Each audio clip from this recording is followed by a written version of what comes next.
the quote by John F. Kennedy is actually my favorite quote. Ask not what your country can do for you, but ask what you can do for your country. So much so, it's been the only thing in my social media bio ever since I started using social media.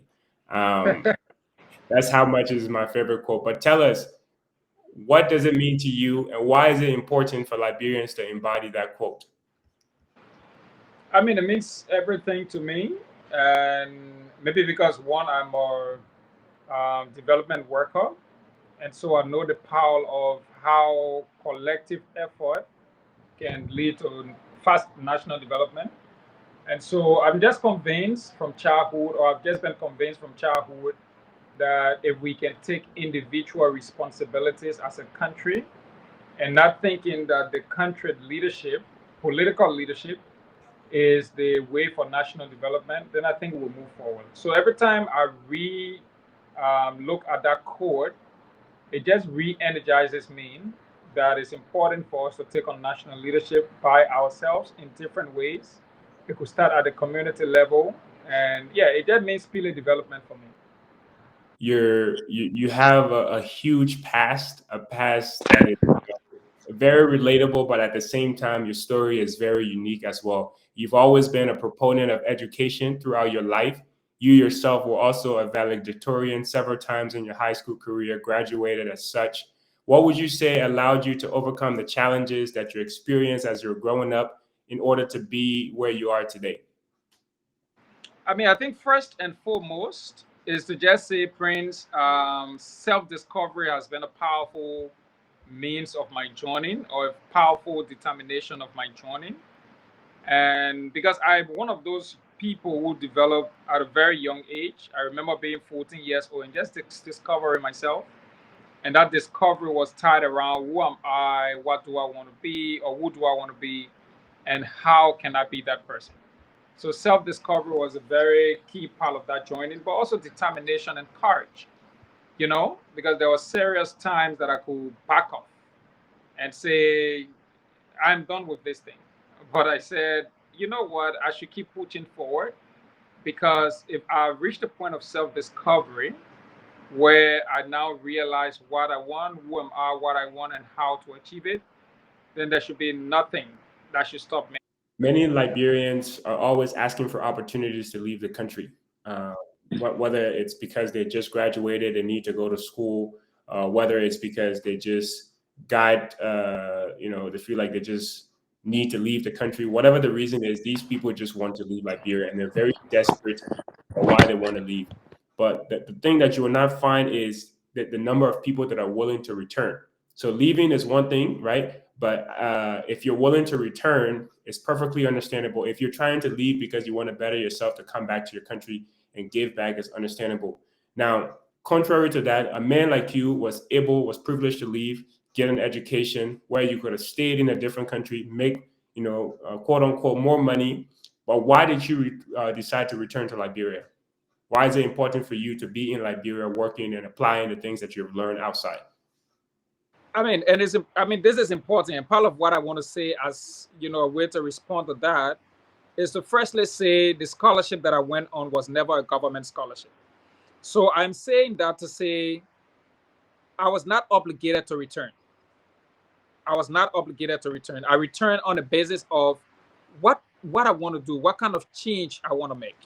So I got the scholarship. First scholarship I got to leave this country was in 2020, when I was the first Liberian to receive the Mandela Rose Foundation scholarship to go to South Africa. That's the Mandela Rose Foundation scholarship, where the goal is to be able to gather the brightest young people across the continent and teach them models around leadership, reconciliation, entrepreneurship, you know, and those kinds of different models, and give them the right opportunities in terms of education to empower themselves and come back to their country and be able to serve. Again, I had the opportunity to stay in South Africa, but I also had the opportunity to come back to Liberia.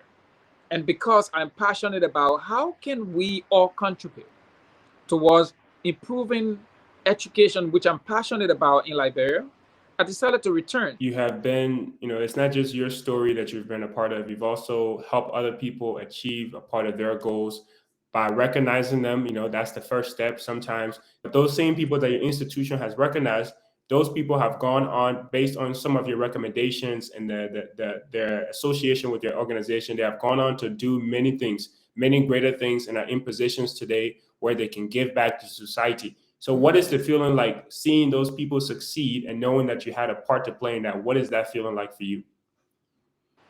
Praise, that feeling is to say that's the reason I won't stop, right? Because for example, if I look at people like John Simway in 2017, when I met John Simway, by the way, John graduated from Bethesda Christian Mission School. I met John with the Liberia National Debate Championship, but then I volunteered at Youth for Change, and I helped John, Alex Divine and the organization. And then we left from here, we went to South Africa to represent the country as the national debate team of the country. But then we also recognized John because John was not just the most valuable debater, John was also the valedictorian of his school. So then we recognized John. Fortunately for John, John held a scholarship to go to Morocco. John went to Morocco. John became the president of the Morocco Students Association, and he worked closely with the embassy there.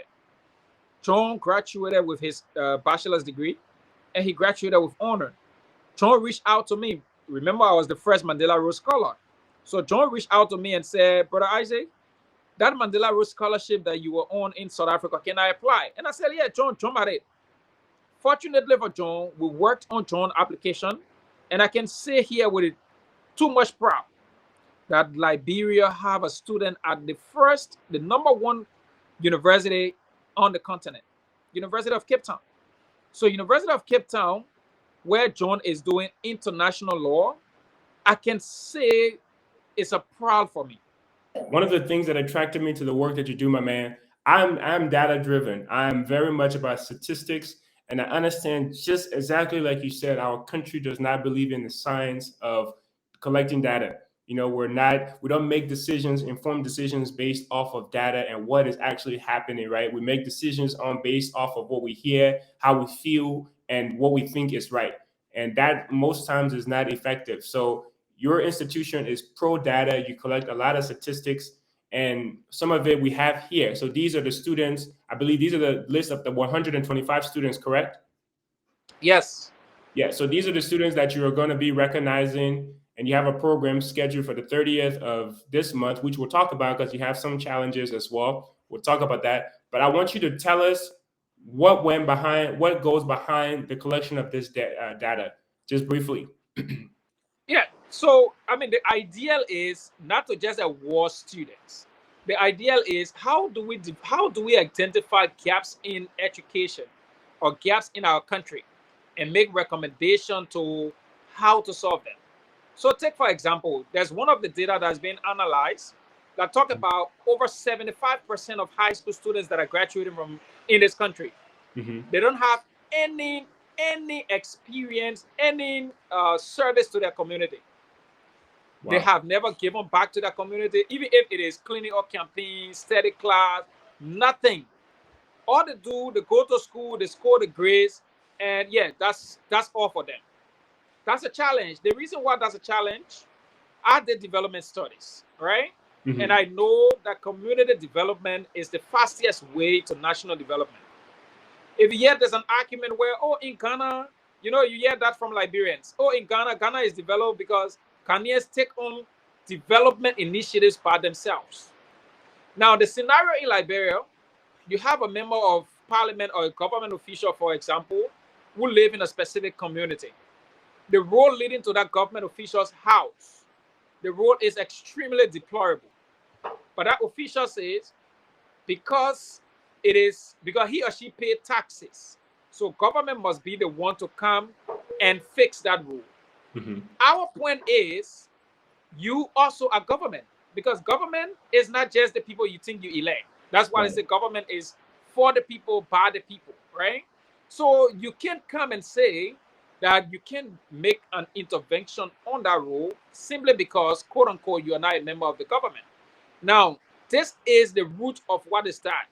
If you have students who don't have a track record of community service, they will grow up realizing or thinking that I don't need to do anything. I just need to score my grades, right?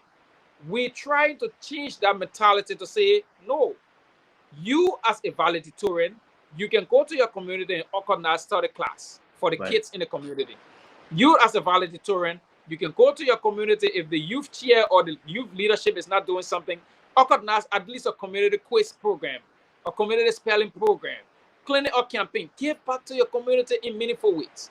Because if you do that, you are improving speed development. Another very rare data that we share with you.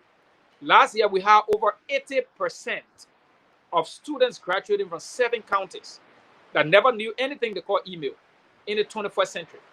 Wow. This year, we have over 68% of the students that are graduated from across the entire country. Prince, imagine someone who is a valedictorian, is a high school graduate, is around 16 to 18 years old, and you call them and tell them, Prince, hello, can you please send me your email? You went through the interview and we need to send you the interview result. And they say, where did they got email? In the librarian way, right? Where did they got email? You know, you say email, yeah. I mean, you're trying to explain what email is. And you say you gotta get email. And they say, no, send it to my Facebook. We said, no, when I was sending it, they say, oh, but brother, I said my email and my telephone number. I said, no, your email can be. So it's just terrible, right? Some of them who know what email is, so some of them know what email is, but they don't know how to use it. They've never used it before. They've never received email on it before. They've never forwarded mail before. They've never replied to mail before. They've never downloaded any attachment before.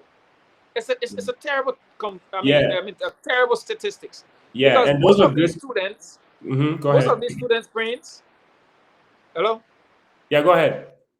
Most of these students, if you see the data that we share, most of them want to do international studies. Because imagine someone, majority of them want to be neurosurgeon, plastic surgeon, you know, electrical engineer. Someone want to be a marine engineer. There's so many big expectations they have.